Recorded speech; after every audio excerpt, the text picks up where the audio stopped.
ऐसे ही आप loan waiver की बात हमें समझाते थे जब आप उधर थे, और आप उधर जाके बहुत अच्छे से सुनूंगा मैं आपकी बात, बहुत अच्छे से। मुझे इकोनॉमिक्स मत पढ़ाइए यहाँ पर। He is going to Twitter me, I'm not going to sit here and listen. आपको मौका मिलेगा जवाब देने का। मैं आपकी सारी गालियां सुनूंगा, आप चिंता मत करो, बिना सुने नहीं जाऊंगा, बस promise. And that is there is a In the reason last for 3 years, track the data, Gaurav Vallabh जी। मैं डेटा पर झूठ मत बोलिए ना, डेटा पे गलत बात नहीं करनी अब चाहिए। मैं आप सौरभ भारद्वाज जी, नहीं अब क्या होगा, कांग्रेस बीजेपी हाईजैक कर लेंगे? नहीं, अरे वो अच्छे, आप भी कहना शुरू कर दिए क्या आजकल मैं लहसुन प्याज नहीं खाता, पकौड़े तल लो, पान की दुकान लगा लो। एजेंडा आज तक में आप सभी का स्वागत है। क्या सत्ता का रास्ता अब रेवड़ियों से होकर गुजरता है? महाराष्ट्र में हमने हाल में देखा किस तरीके से महायुति लाड़की बहना योजना के दम पर बड़ी जीत दर्ज कर पाई। उसी से प्रेरणा लेते हुए शायद अरविंद केजरीवाल दिल्ली में बोल रहे हैं कि हर महिला को 2100 रुपए देंगे। आखिरकार रेवड़ियां कहां तक हम देते जाएंगे और ये लकीर कब खिंचेगी? इस पर चर्चा करने के लिए हमारे साथ एजेंडा आज तक में मौजूद हैं आर्थिक मामलों के कई सारे जानकार। सबसे पहले मैं स्वागत करना चाहता हूं भारतीय जनता पार्टी के प्रवक्ता गौरव वल्लभ का। जोरदार तालियां। उनके बगल में बैठी हैं कांग्रेस की तेज तरार प्रवक्ता सुप्रिया श्रीनेत। हमारे साथ हैं दिल्ली के स्वास्थ्य मंत्री सौरभ भारद्वाज, इसी सरकार के पूर्व आर्थिक सलाहकार रह चुके कृष्णमूर्ति सुब्रमण्यम और अर्थशास्त्री डॉक्टर अरुण कुमार। तो स्वागत है आप सभी का। सुप्रिया श्रीनेत, आपको नहीं लगता ये खटाखट रेवड़ियां बांटने का कल्चर बहुत खतरनाक है, न केवल आपकी सरकारों के लिए बल्कि देश की तिजोरी के लिए भी? आपको, मेरे फेलो पैनलिस्ट को और यहाँ पर जो दर्शक हैं जो टीवी के माध्यम से इवेंचुअली इसको देखेंगे, सबसे पहले तो मेरा नमस्कार। मैं उत्तर प्रदेश से आती हूँ और हमारे यहाँ एक लाइन कही जाती है, कृष्ण करें तो लीला और हम करें तो पाप। आपने जाकर उत्तर प्रदेश में अनाउंस किया था, मैं उत्तर प्रदेश से आती हूँ, आज भी पूरा उत्तर प्रदेश वेट कर रहा है। होली दिवाली पर मुफ्त सिलेंडर दिए जाएंगे। राजस्थान में 500 पे सिलेंडर देने वाले थे, तमाम जगह हरियाणा में 500 पे सिलेंडर देने वाले थे। तो आप खटाखट नौमी मत करिए, आप कछुआ गति से चलिए, लेकिन कछुआ गति से 2 करोड़ सालाना रोजगार बना दीजिए। कछुआ गति से आप इस देश का जो आपने कर्जा बढ़ा दिया उसको खत्म करिए। कर्जे की बात बीजेपी करती हुई थोड़ी अजीब सी लगती है। ये सारी बातें व्हाट्सएप के खर्रे पर पढ़ने पे मजा आता है। इस देश का जो डेट था वो 55 लाख करोड़ था जिस दिन मोदी जी प्रधानमंत्री बने थे। अभी पता है कितना है? 220 लाख करोड़। जो 14 प्रधानमंत्री नहीं कर पाए वो अकेले मोदी जी ने कर दिखाया। 55 लाख करोड़ कर्जे को 220 लाख करोड़ पहले। पर जो सवाल पूछा गया आप जवाब ही नहीं दे रहे। आपने मंत्रमुग्ध होकर उनकी बात सुनी, थोड़ी मुझसे भी आज मंत्रमुग्ध होकर आप दिखाइए। ये मेरी आपसे थोड़ी शिकायत रहती है। आज जैसे आप मंत्रमुग्ध वहां थे वैसे आज मुझे भी दिखाइए, थोड़ी मोहब्बत मेरे लिए भी आज रखिए। तो मेरा अपना मानना है कि your economic policy can not be a function आपकी सरकार क्या है। आप रेवड़ी किसका शब्द है? रेवड़ी बीजेपी का शब्द है। रेवड़ी शब्द प्रधानमंत्री ने बोला। और जो रबड़ी आप चटा रहे हैं अपने कुछ पूंजीपति मित्रों को, उनका क्या?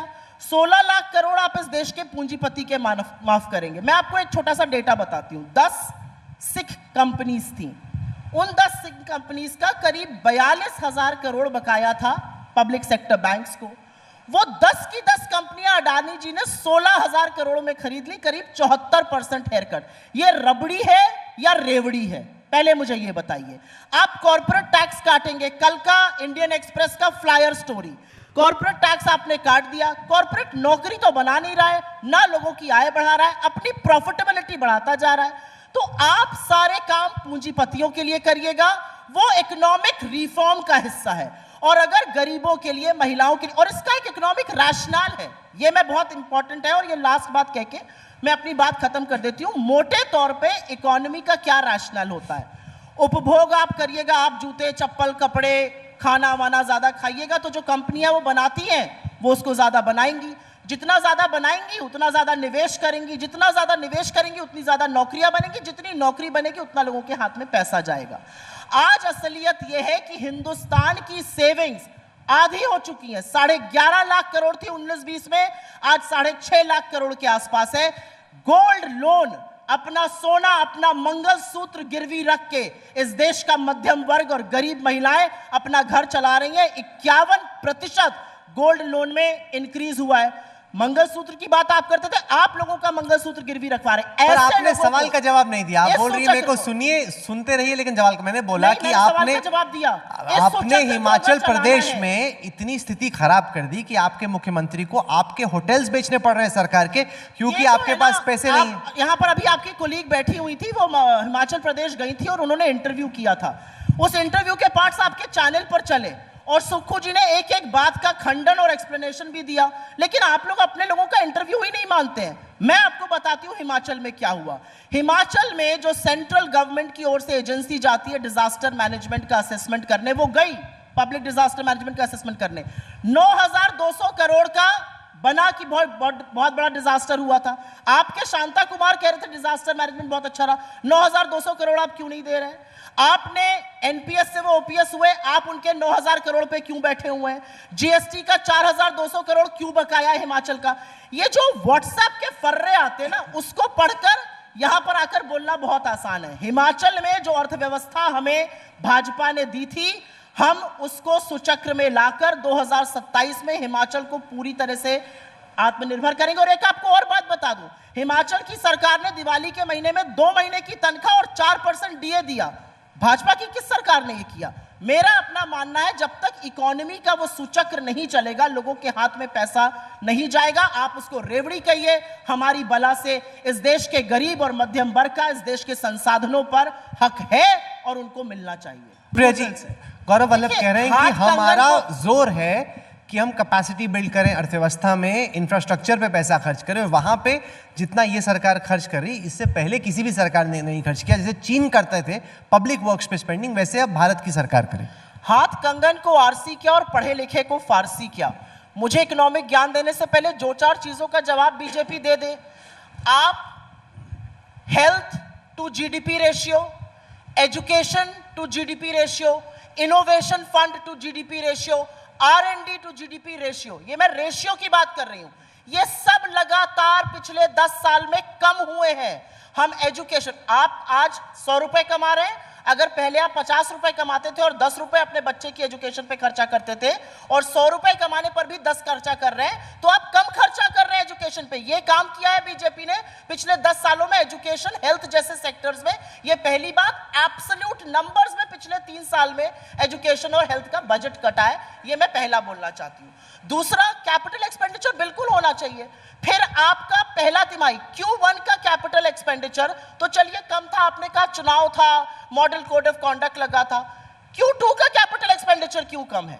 किसको मूर्ख बनाया जा रहा है? और यहां पर जब हम बात करते हैं $5 ट्रिलियन की इकोनॉमी की, आशा करती हूं कि आपने बीजेपी वालों को जीरो समझा दिए होंगे। $5 ट्रिलियन की इकोनॉमी, हम 5वीं नंबर इकोनॉमी बन गए। हमारा पर कैपिटा इनकम कितना है? $2,277, $2,277 पर पर्सन। अमेरिका का 65,000, चाइना का 12,000, और जिस यूके को हमने पछाड़ा है उनका 45,000 है। हमारा 2,277 है। और मुझे आप एक बात बताइए, ये इंडिया शाइनिंग मूवमेंट है, किसकी हम बात कर रहे हैं? यह सच नहीं है कि इस देश में बेरोजगारी भयावह है? क्या यह सच नहीं है कि लोग आर्थिक तंगी के कारण आत्महत्या कर रहे हैं? क्या यह सच नहीं है कि इस देश में आर्थिक असमानता, income inequality is at a alarming level? और उसके बाद मैं जानना चाहती हूं जिस बात को इन्होंने बोला, असलियत यह है कि लोन रिकवरी 10% भी नहीं हो रही है राइट ऑफ पर। तो यह किसकी गलती है? आप बड़ी बड़ी कंपनीज को एनसीएलटी पहुंचा देते हैं कि उस पे ईडी इनकम टैक्स का प्रेशर लगाकर। फिर वो, मैंने आपको 10 कंपनी का एग्जांपल दिया, नाम के साथ और दे सकती हूं। 62,000 करोड़ पब्लिक सेक्टर बैंक का बकाया था, 16,000 करोड़ पे क्यों बिक गई? तो ये सरकार किसके लिए चल रही है, मैं ये जानना चाहती हूं। आप एजुकेशन और हेल्थ पे कम खर्चा करेंगे, आप मध्यम, चलिए सब कुछ भूल जाइए, आप सब लोग मिडिल इनकम हम लोग ग्रुप है, हम यहाँ पे ज्यादातर मध्यम वर्ग के लोग हैं। $25 बिलियन इस सरकार ने रशिया से कच्चा तेल खरीद कर बचाया, बहुत अपनी पीठ ठोकी। $25 बिलियन वर्थ ऑफ सेविंग। एक पैसा आपका कम हुआ पेट्रोल डीजल एलपीजी के बिल में? बताइए मुझे। डीरेगुलेशन का मतलब है अगर कच्चे तेल का दाम गिरेगा, जो कि गिरा 70 से कम पर आ गया, आप अभी भी हमसे वही चार्ज कर रहे हैं जो आप 95 पे कर रहे थे। क्यों इस मध्यम वर्ग की कमर तोड़ी जा रही है? तो मैं सवाल ये पूछना चाहती हूँ कि ये सरकार किसके लिए चल रही है, किसके लिए पॉलिसीज बन रही है? जवाब दीजिए। और आप ये इसका क्या सवाल का जवाब आपने दिया नहीं, पहले भी उन्होंने यही सवाल पूछा था आपसे। देखिए, मैंने तो जवाब दिया। मैंने तो इनको ये भी कहा कि वेवर और राइट ऑफ में इन्होंने कहा चलो इनको समझ। मैंने तो रिकवरी आपसे 10% पूछ ली ना, बताइए। मैम आराम से सुनो ना। आपका झूठ क्यों सुनूंगी आराम से? मैम आराम से सुनिए। आराम से मैंने झूठ थोड़ी waiver- सुना जाता है, सच सुना जाता है आराम से, जैसे आप मंत्रमुग्ध होके मुझे पता सुन रहे नहीं। हैं। अब मैडम आप पहले बोल लीजिए 30 सेकंड और मेरे भी इनको दे दो भाई, फिर मैं बोल लूंगा। मैं ले लूंगी, मुझे किसी को देना नहीं पड़ेगा वक्त, अपने आप छीन लूंगी। फिर ये तो छीना आप बोलिए। झपटी पे बात आ गई है। मेरा माइक इधर रखता हूँ, छीन ना ले। राहुल जी, आज आपने बहुत एक स्ट्रेटेजिक काम किया। मेरे और सुप्रिया जी के बीच एक ही माइक रखा है, मेरा माइक नहीं रखा है, तो एक जना ही बोल सकता है। ये तो जिसने भी किया बड़ा होशियारी का काम किया, इससे कभी भी ये बहस मेरे काबू के बाहर नहीं जा सकती। वाह, तो- आ गए प्रोड्यूसर साहब। तो आइदर आई कैन स्पीक और शी कैन स्पीक। तो वे एक एक पे बात करें। मैम ये तू मैं हो जाएगा। मैं तू मैं की बात नहीं कर रही मैम हूँ। बहुत अच्छे से सुनूंगा। ऐसे ही आप लोन मैम, वेवर मैं की बात बहुत- हमें समझाते मैम, थे मैं जब आप बहुत उधर अच्छे थे, से और सुनूंगा। अब आप उधर जाके बहुत कुछ और अच्छे से समझाइए, कोई सुनूंगा बात मैं आपकी बात, बहुत अच्छे से मुझे सुनूंगा। इकोनॉमिक्स मत अरे पढ़ाइए यहाँ बहुत पर, वो XLRI में एक पढ़ाइए, मुझे मत एक पढ़ाइए। एक पे बात करें ना, भाई इतना आप उग्र मत हुई। मैं शांत स्वभाव का हूँ। वो तो सारा देश देख रहा है आप देख- कितने देख- शांत देख, स्वभाव के। ठीक है। आपका स्वभाव अब कैसा है? बिगड़ जाएगा। If he is going to Twitter me, I'm not going to sit here and listen. आपको मौका मिलेगा जवाब देने का। मैं आपकी सारी गालियां सुनूंगा, आप चिंता मत करो, बिना सुने नहीं जाऊंगा, बस प्रॉमिस। तो लोन ऐसा काम मत डेट टू करिए ना कि जीडीपी, गालियां पड़े। डेट टू जीडीपी की He's बात making करी। snide remarks. I'm not going to keep quiet. Don't expect me to keep shut. And that is there is In a the last 3 years, track the data, Gaurav Vallabh जी। मैं आप- data पर झूठ मत अरे बोलिए ना, मैम- डेटा पे गलत बात नहीं मैम, करनी अब चाहिए। मैं आप एक बार आप सुन लीजिए, फिर रिएक्ट करना ना एक साथ।